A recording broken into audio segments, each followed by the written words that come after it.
Mic check 1 2.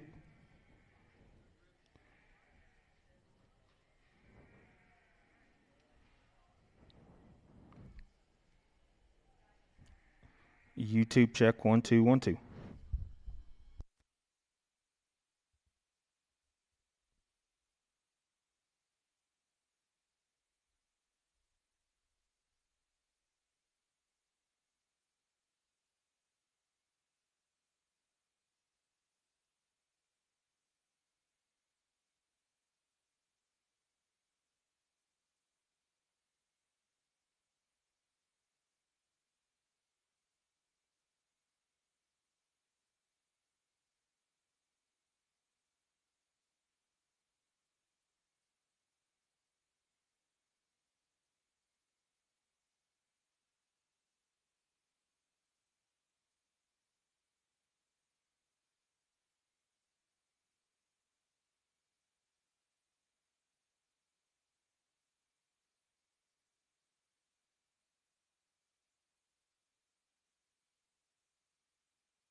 Testing 1, 2.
After you sample the gourmet dishes, come on over and get a seat over here. And board members, if we can get the 8 board members that are here onto the firing line here, we'll be ready to get started right away.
If you're coming for the annual meeting, come on over and get a spot on the bleachers. And the first thing we're going to do after we call the meeting to order is we'll have a report from Dr. Jake Thorne from Texas A&M on the research they've been doing down there that ADSBS helped fund. And then we'll do the business meeting.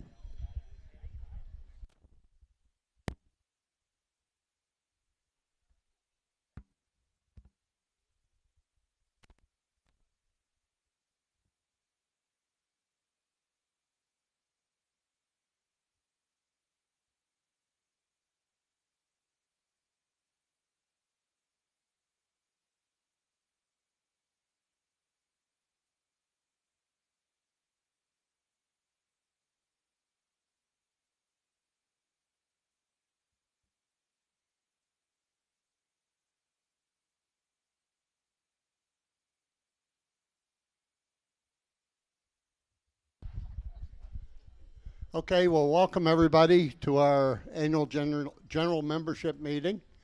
Glad you could come. I believe we're also online, so we may have questions coming from our online audience. But before we start the business meeting, we have an opportunity to get an update from Texas A&M. Dr. Jake Thorne, who's been working on a research project down there that ADSBS has helped fund using donated Dorper rams. And we'll get the what's this third year update, I think. Third year, yeah. Right. All right. Yeah. Thank you. Well, I appreciate the opportunity to have a few minutes of your attention. My name is Jake Thorne, and I am the Extension Sheep and Goat Specialist based out of San Angelo for Texas A&M. And as was mentioned, this is the third year of a 3-year project that we've been doing with the association, and we've been calling this the Dorper Sire Test. And really what this is an opportunity to kind of evaluate some rams, some different genetic lines, or some different flocks for some really production-oriented type traits. And so in our world, in our research world, the term ram test or bull test is something that many universities do, and even Texas A&M used to do for a while. But what that consisted of was producers would bring their male animals to a location, to San Angelo, for example, and we would put them in the feedlot for 6 months, and we'd measure their growth, and on the wool side, we'd measure wool or this, that, and the other. But the reality is, and we all know this, that some of what you see about an animal isn't always exactly indicative of its genetics. But the reality is, when a ram breeds or a ewe has a lamb, what they pass on to their offspring is their genetics. They don't pass on those non-genetic environmental factors. And so we came up with this idea. We were going to host a sire test, and that's where different producers, different flocks could consign a ram or 2 rams, and they would bring them to San Angelo, but we would only keep them for about 45 days. And instead of being in the feedlot, what they would do is they would go in a group mating scenario, and they would mate the flock of Dorper sheep that we've got. And this is out in kind of a big pasture group scenario. There'd be 4 or 5 rams. There might be 60 or 70 ewes in a mating group. And then those rams would go back home. They'd go back to their producers. But we would be able to generate offspring from them, and we'd actually use DNA. They'd all be born and raised out in the pasture. We'd use DNA to figure out which lambs are out of which rams. And then we would measure a bunch of things on those lambs. And we would report that information back to the producers as a sire group average. And so the weaning weight or post-weaning weight, that would be an average of the lambs from a particular ram. And again, there's probably more technical ways of measuring genetics. There are. However, this was, it's an improvement on the idea of just measuring an individual ram himself in the feedlot in a scenario that is not overly indicative of a commercial environment. And it also provides an opportunity for us to evaluate them for a lot of other things, not just growth or not just feed efficiency, but here we are. We're able to measure the amount of lambs that a ram has sired, how well he got out and covered ewes. His libido mattered, his athleticism mattered, his health mattered in that type of scenario, his fertility mattered in that type of scenario.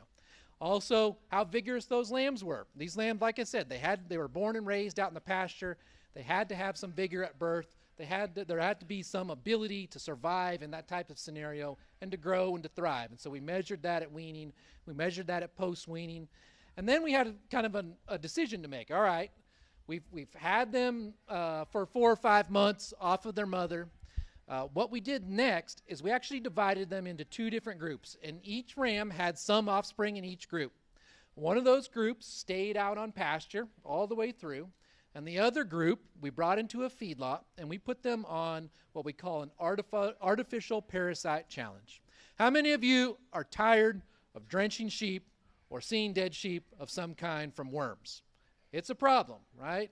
And we know that there's not a ton of dewormers that are available to us. There's not many that are approved, and then there's even fewer that are on the shelf right now. I think valbazin's been back ordered for months, and it's been hard to get.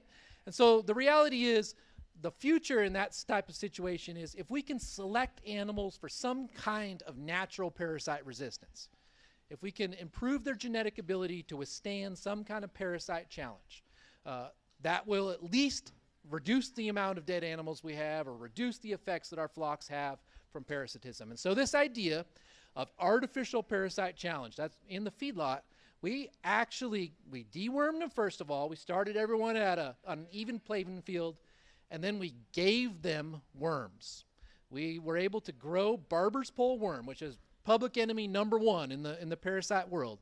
We gave every lamb a common dose, or a consistent dose, if you may, of Barber's pole worm, and then we measured their fecal egg count and their pack cell volume and their FOMACHA score, a few different ways of measuring their responses.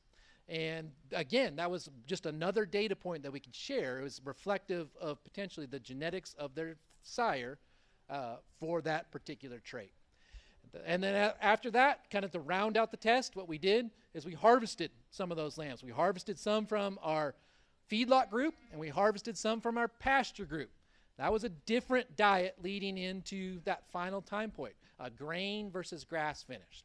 And so I know that we're trying to get on with the meeting, and I could stand up here and talk numbers all day, and we actually did pass out a little handout. There wasn't probably enough for everyone. I'll definitely send it to Carla if you want it, or you can find me after the meeting or whatnot, and we can share some of that data with you. But what's in there is there's a couple pages that have the first 2 years of reports for the rams.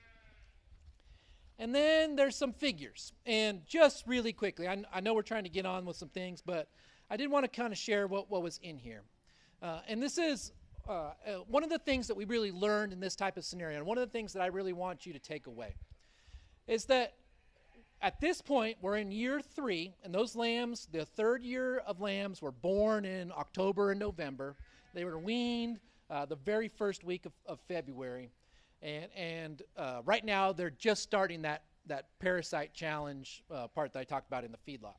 And so we don't have a complete year of year 3 data yet, but we do have 2 complete years of the first 2 years, and then we also have some of the data from year 3. And on this page right here, this is an important page. What you're looking at, these 3 figures are the weaning weights of the sire groups from year 1, year 2, and year 3.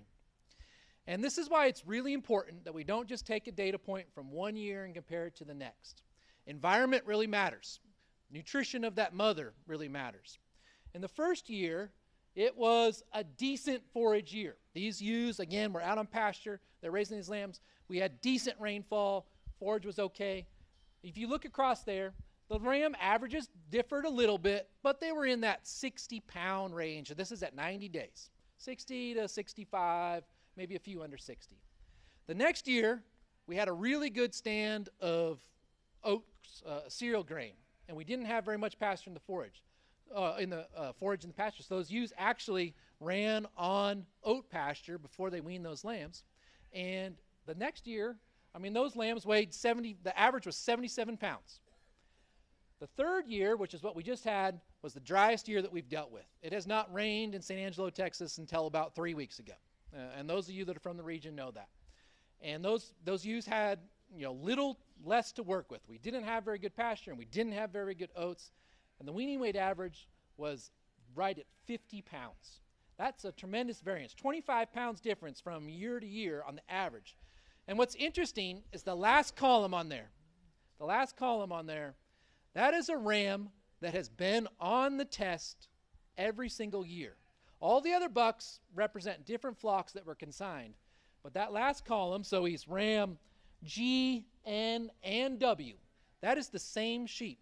He bred ewes every single year. And you can see that right along with the consistent with the environment that those females were able to raise those lambs in, his averages of weights were 60, 77, and then 40 something. And so really, I bring this point up with, regardless if we're talking about weaning weight or post-weaning weight or fecal egg count or any other trait, it is super important for those of you that are trying to make some kind of selection that you compare animals within a contemporary group, within a like age, within a like environment, animals that have basically experienced the same environmental conditions from one another.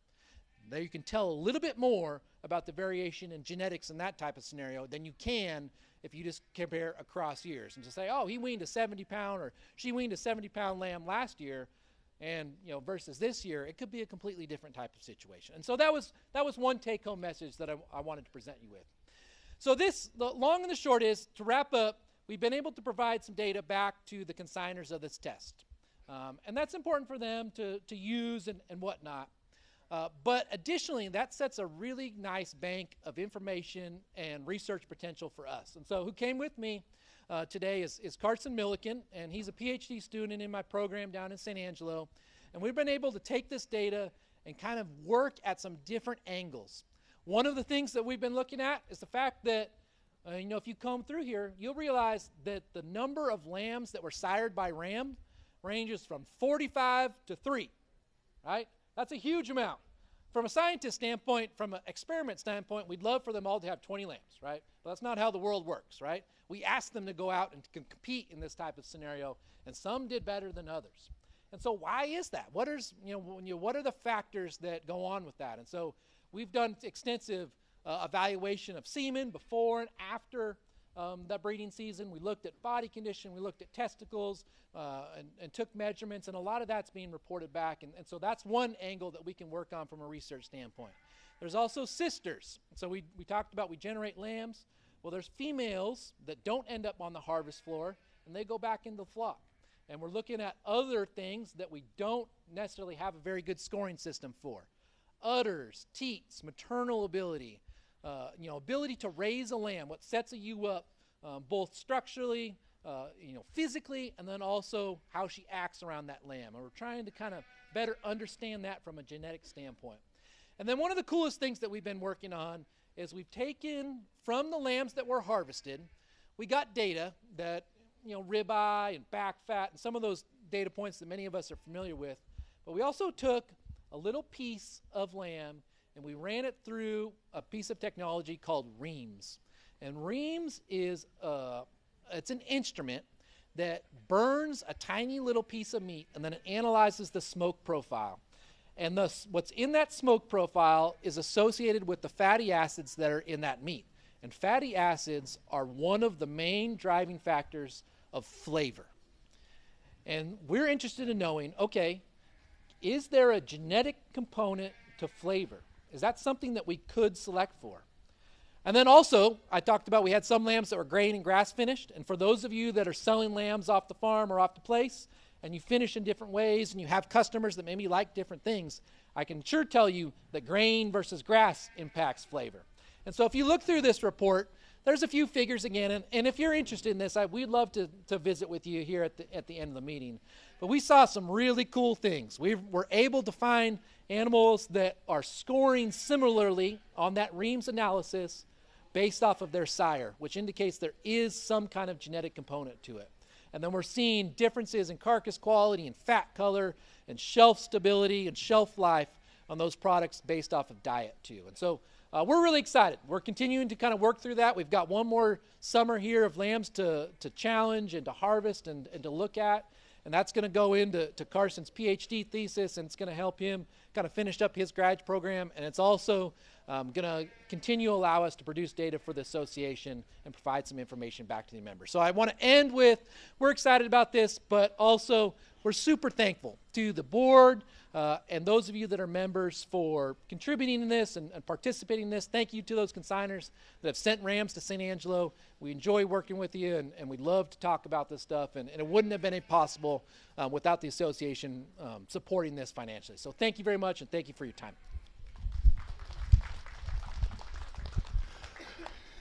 Thank you very much. And if you have questions for Jake, feel free to make your way over there to get some further information.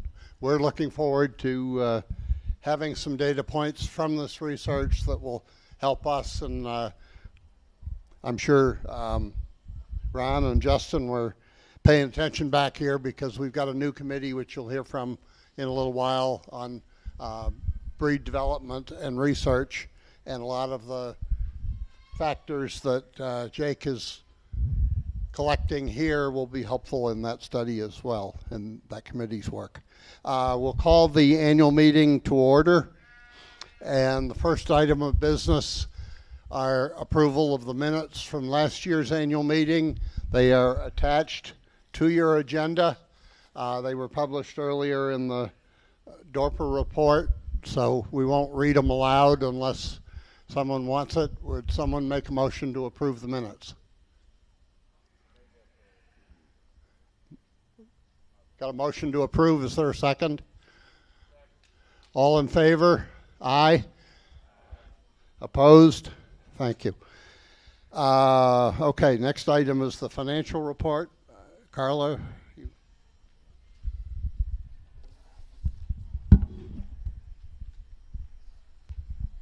Thank you, Doug. The financial report is found on the back of it.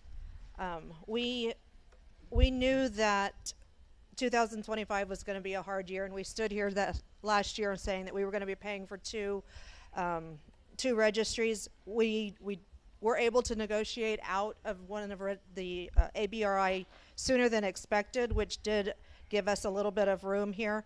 In our bank accounts, you can see that we've got $137,000 in our Sims checking account. We've officially, as of last year, we split off the youth scholarship account, so that is actually not totaled into the equation for the most part. Right now, this is at the end of the year, we had $9,675. Our custodial account, which is our account for these sales, we were waiting on some checks still to clear. It has closed out at $7,125.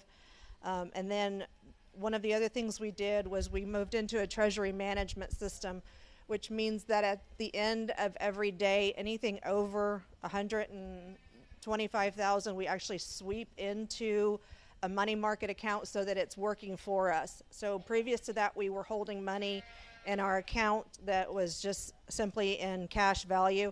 So every night that is now swept into and is now making money for us. Some of that is found in this 9082, which is the $93,000. And then our main money market is $260,672 for a total of $510,282.17. Our accounts receivable, this is the amount of money that we are holding for members. So for those of you who write a $1,000 check or a $500 check and you use off of that throughout an entire year, that negative $20,000, that's what that is. So we're just holding that. It goes against us as a negative, but it's not an actual negative to us. Our total assets in Edward Jones are $166,345. Our total assets are $735,925. We had a net revenue of $11,612.97. We had projected that to be in a negative, so we know this was a very tough year. But we did come out in the black, and I know that we have some good, strong years ahead of us because 2025 was projected to be a pretty difficult year because of the two registries. Does anybody have any specific questions over them?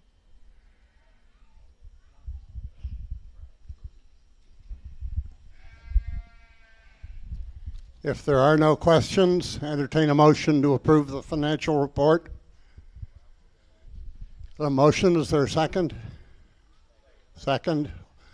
All those in favor, say aye. Aye. Opposed? Motion carries. Next item on the agenda is an update on the geographic region and bylaw update. As you will recall, you had the opportunity in January to vote for a bylaw change, and it passed overwhelmingly, creating 4 regions. And essentially we have an east region, a west region, a Texas region as we have in the past, and now we have a region in the Midwest that's what we're going to call the North region. So that passed. Likewise, the new article, or section 5.2 of Article 5 will read as follows. The board shall consist of 9 directors, of whom 3 shall be elected annually. All directors shall at all times be voting members in good standing. For the purpose of geographic representation on the board, the USA shall be divided into geographic regions. See attachment A, which is the map. 2, but not more than 3 directors from each shall be from each region. Realignment of regions will be considered in the years that end with 0 and 5 to accommodate shifts in membership growth. So we appreciate everybody that voted on that. It will take us 3 years to fully implement the change. This coming year, in creating the 4 regions, we have taken everybody's home residence and put them in the appropriate region. So this year, with the expiring term of Justin Ransom, there'll be an open seat. The way it's scheduled, there will be an East District seat open this coming year and a West District seat open this year. And then the at-large seat will have potential of 2 incumbents, Brian Ferris and myself. And then in 2027, as other seats open up, there'll again will be an open East seat, an open West seat. The West seat will become a 4-year term for that one term, so that we can spread out. We don't have everybody within a region expiring in the same year. So 26 will be East, West, and at large. 27 will be East, West, and a North seat, which currently was held by Jared Freeze. And then in 28, we'll have a North, a South, and a South. The 2 South seats, so that's the Texas region, will be Katie Darden and Justin Marshall, and one of them will be a 2-year term, again, to spread out, get people spread out among the 3-year terms. So that's how we plan to implement it as fairly as possible. And again, we appreciate everybody's participation in the election. Okay, now I want to move on to the committee reports. And we've created a number of new committees. We've got new folks involved in our committees, and hopefully we're going to get a lot more work done on the board through the committee system. Have each committee chair or co-chairs come up here and give you a brief update on what the committee, what they see themselves working on in the coming year, and what they've done in the past year. So we'll start. Brian Ferris, producer and member education.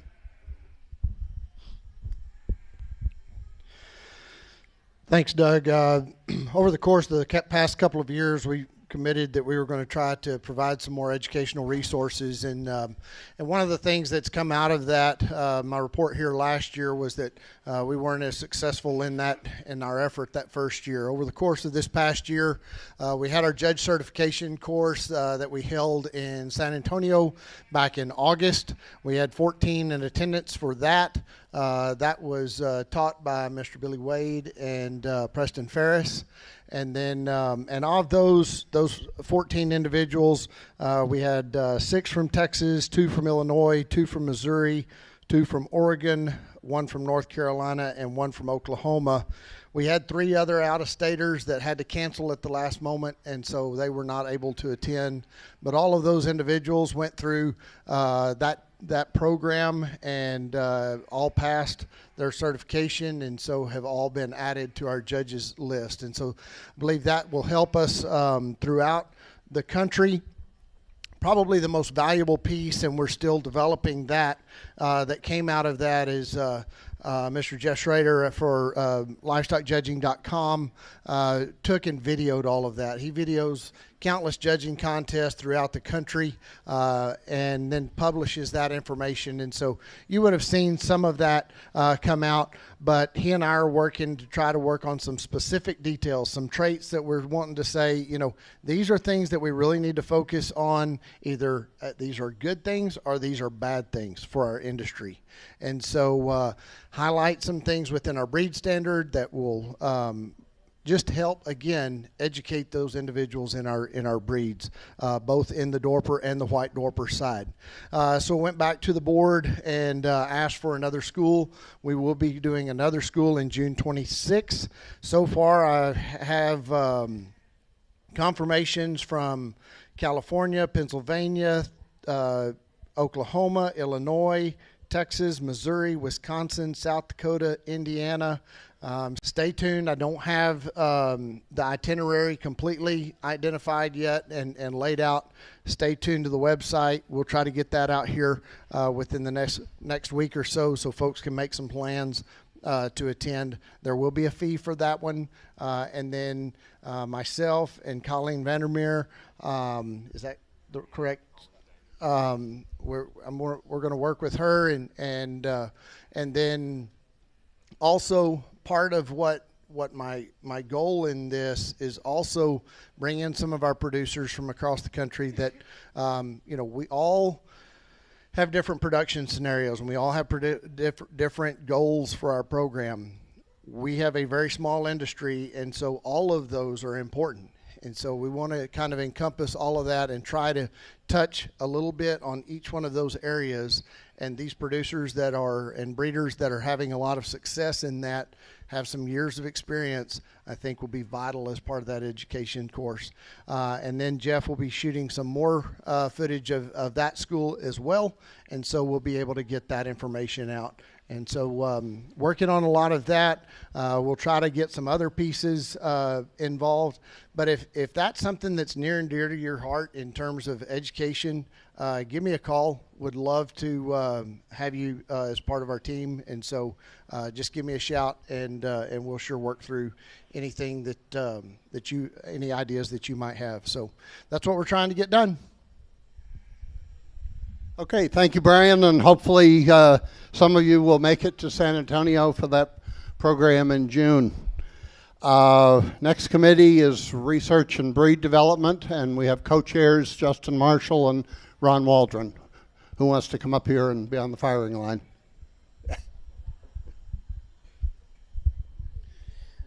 Well, good evening, everybody. First off, it's been a true pleasure of mine working with Justin on this program. We have a lot of great conversations. We've also developed a really strong committee, representation of all regions of the country, different demographics of operation. We got 2 people of academia also involved in our committee, Dr. Mike Bishop, who's a geneticist, and also Dr. Deborah Allen, at University of Kentucky, who's also a geneticist. Basically, we kind of and the task that Doug put in front of us is, why are we losing some of our strength within the production market in certain regions of the country? There was at one time, there was a huge order of rams that sold out of the sale and throughout the country. Females, we got tired of people that would major flocks of 1,000 head plus. Or why are you starting to run Katahdin females now?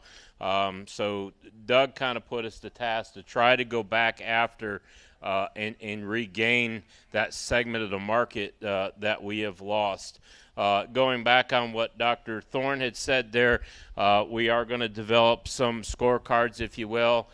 We've listened to some of these producers and effects, like for instance, like a feet scorecard that we can go on that they can use and represent on that, an udder scorecard, basically trying to, growth and gain, and a couple other things there. But like I said, we've got a great representation from coast to coast. We really talk to people that are maintaining flocks around that 1,000 head range, and are directly incorporated within the production segment. And so we can correlate with them and our seed stock producers to try to develop a product within the seed stock type of things to help these production producers grow and thrive and want to come back using Dorper and white Dorper sheep again. The other thing that was encompassed on Justin and ourselves is reach out to the market lamb segment of our breed. We know not so much in my region, but within the Texas region, there's an extremely big growth in that. I know some of the producers of those lambs has asked to try to get some sort of uniformity, if you will, within that realm. So we're going to kind of work on some of the classification rules on that and possibly think about having a classifier course so there's uniformity throughout the United States on that as well. So that's the stuff that we're working on there. Like I said, we got a real strong committee on that. Any input that you want to put in on that, please call Justin or myself, and we'll be glad to talk to you. All righty, thanks, Ron.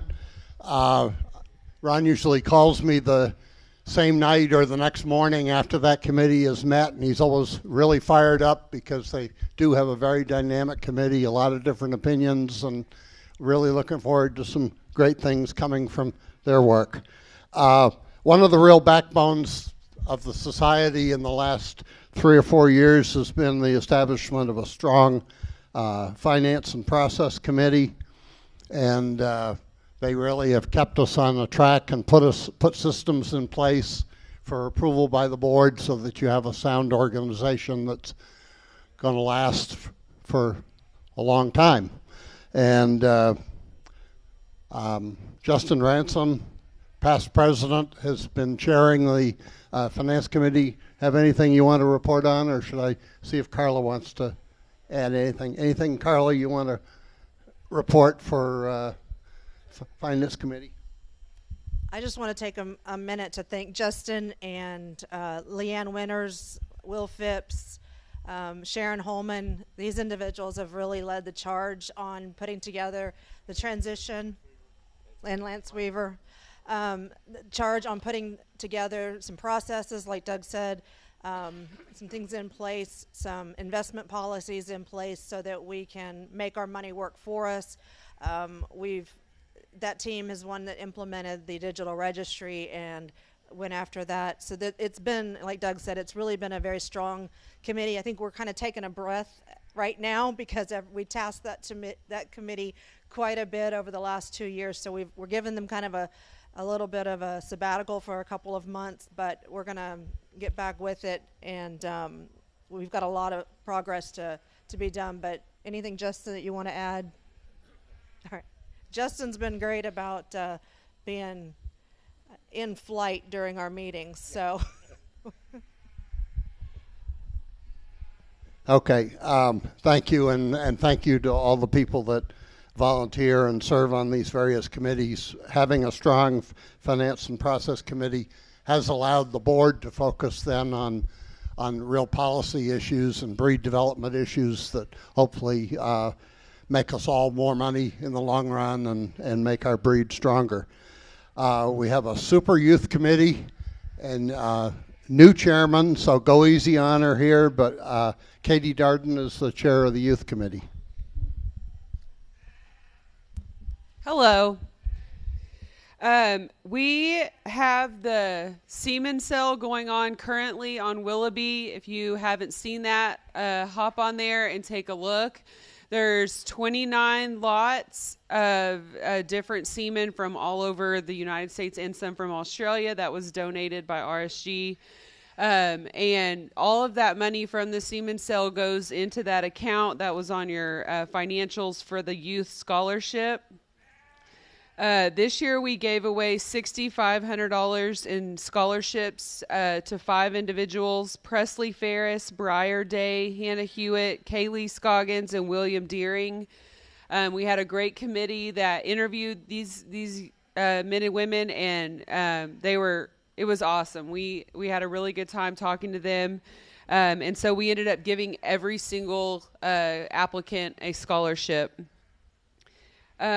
We have about 14 on our youth ambassadors that will be representing us at all the national shows across the United States.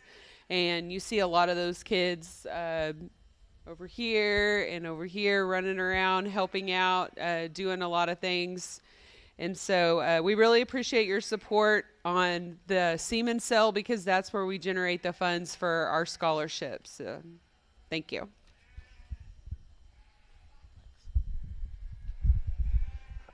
Okay, and another new committee.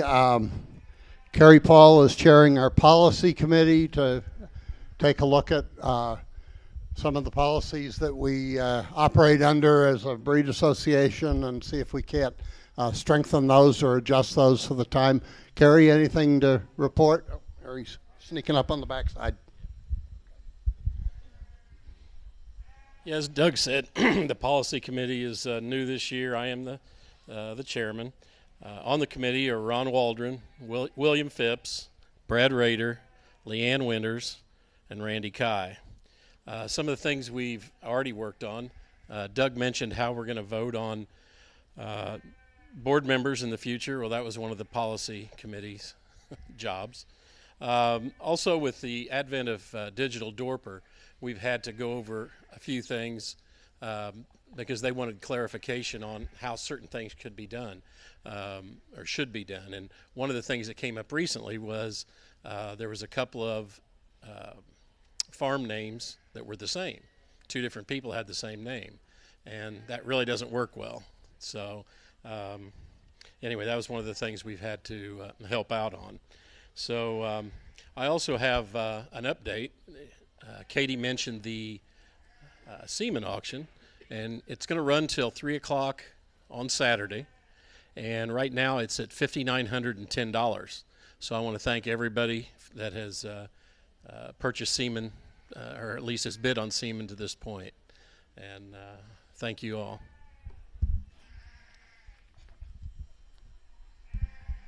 Thank you, Carrie.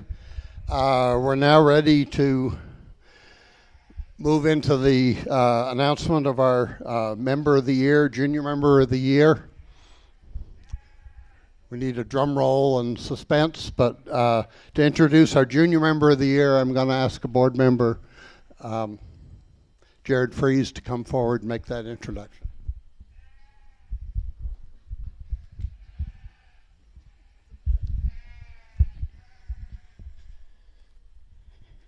Okay, well, the Junior Member of the Year this year, really truly an honor and privilege for me to introduce this young man. Unfortunately, he was not able to be here this year due to the fact that actually the Missouri FFA convention is going on right now, and he's representing us with his Dorper project, actually hopefully with a really good chance of a winning sheep production for the state of Missouri, and also supporting the livestock judging team, which he actually managed to place 7th for the state in yesterday. So like I said, we'll give him an out for that. But like I said, a very big honor and privilege for me to introduce this young man. Had the privilege of actually getting to sell him his first Dorper sheep over a decade ago, and have got to watch him grow up and just be a great influence to our youth members in the Dorper breed. With that being said, our Junior Member of the Year this year is going to be Briar Day.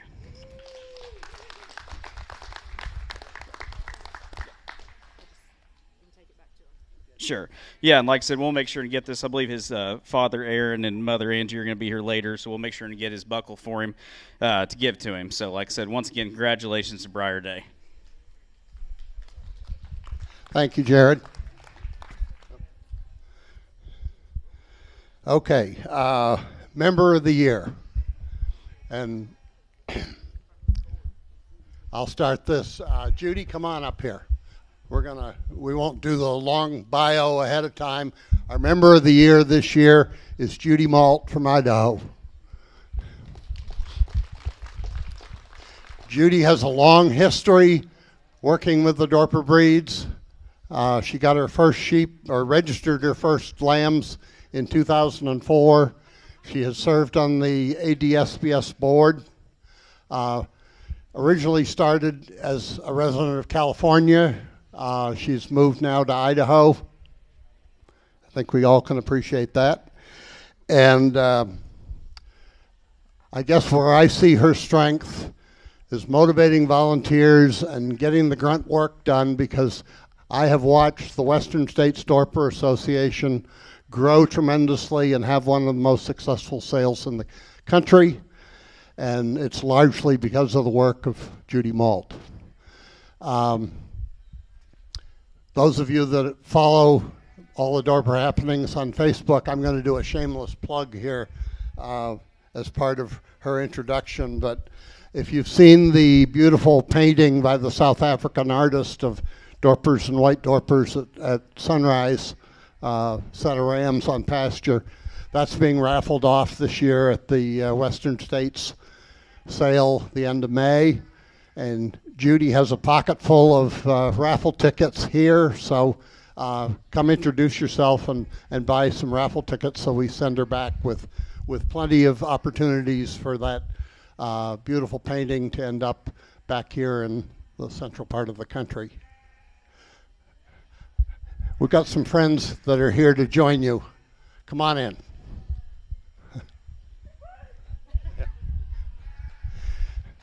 Judy's family, we're going to let them present the award. Let's recognize Judy Malt, our member of the year this year. Congratulations. I've always wanted one. Thank you. Yep, we'll do a quick photo here, and we also want to congratulate, it's my understanding that Tuesday is Judy's 80th birthday. Congratulations. Thank you. Thank you, guys. Okay, now we'll do the various Futurity Awards, and I think Carla's prepared to do that one.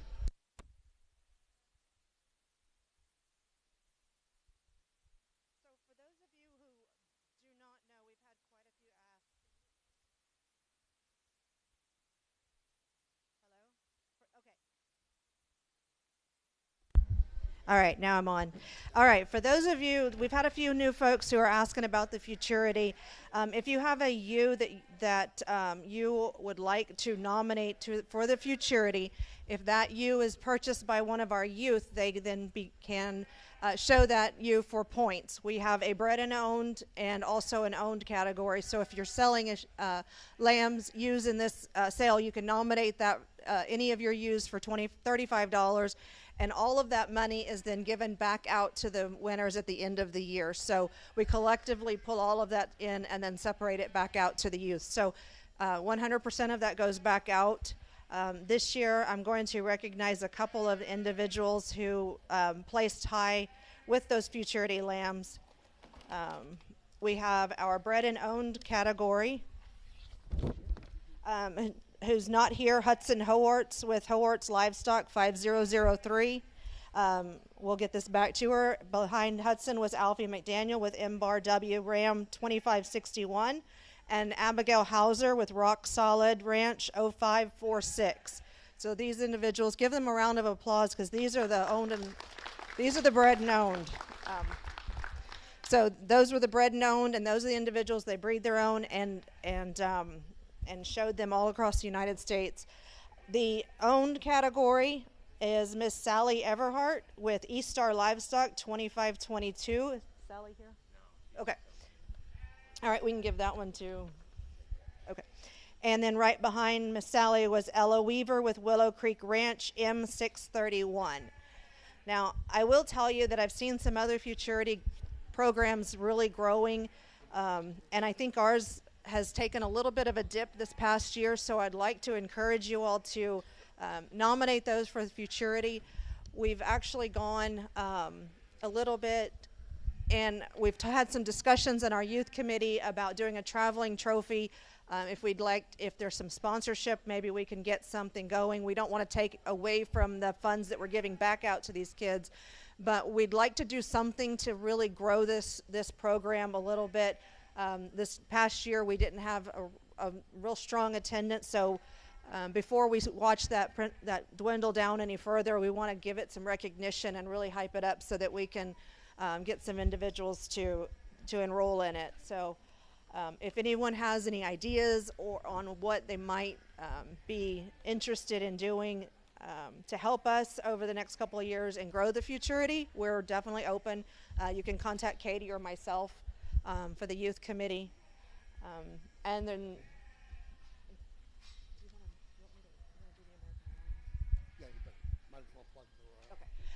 the one thing that with the addition of the 4th region this last year, we've also are adding another show, and some of you may have already heard of it, but it's very new to us. This will be our first year to do Dorpers at the American Royal in Kansas City and first weekend in October. So I know there's been some rumblings about it, but it is the first weekend of October, the 9th and 10th. So they'll go in on Friday, show Saturday and Sunday. So that's going to be a fun weekend, and it will be one of our 4th regional for the year.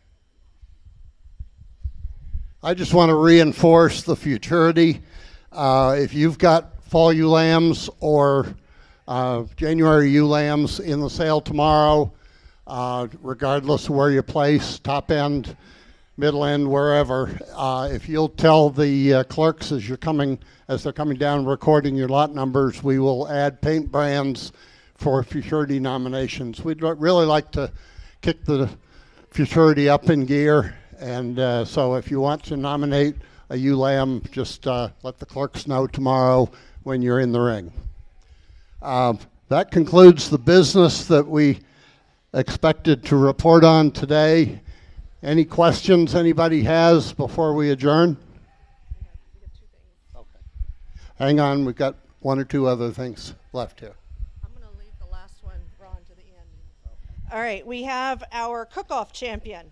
So this is our 2nd year to do the cook-off, and I think this is kind of a fun way to do it where everybody gets to sample Dorper. And if Charles is around here, yes, it is lamb meat, he was asking. So we want to thank Jared Fries for donating the meat. I promise this has no bearing on the winning team, but the winning People's Choice was Bailey, Bethany, and Maddie. So Ms. Bailey. You'll have to split the bowl. So, and then Ron has one final award for the evening, and then we will cut you loose.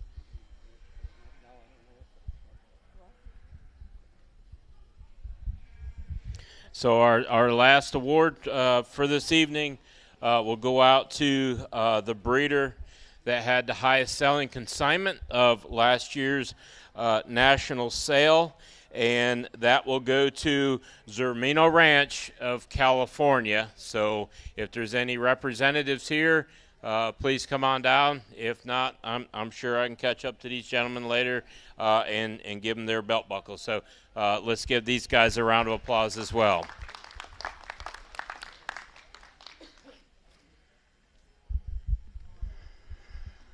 Great. Thank you very much, everybody.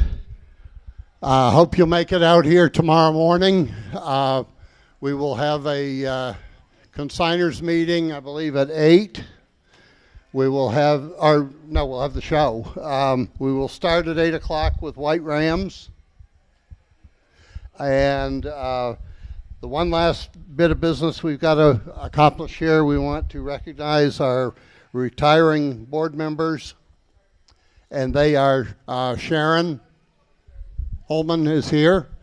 Thank you for 2 shots at serving as president during your tenure on the board, holding us all together, and also Leanne Winters from Missouri. And Leanne's not here, but We appreciate all of her participation over the past 3 years on the board.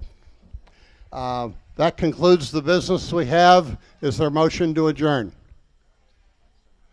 Move to adjourn. Second. All those in favor? Aye. Opposed? Enjoy your stay, and we'll have a good show tomorrow.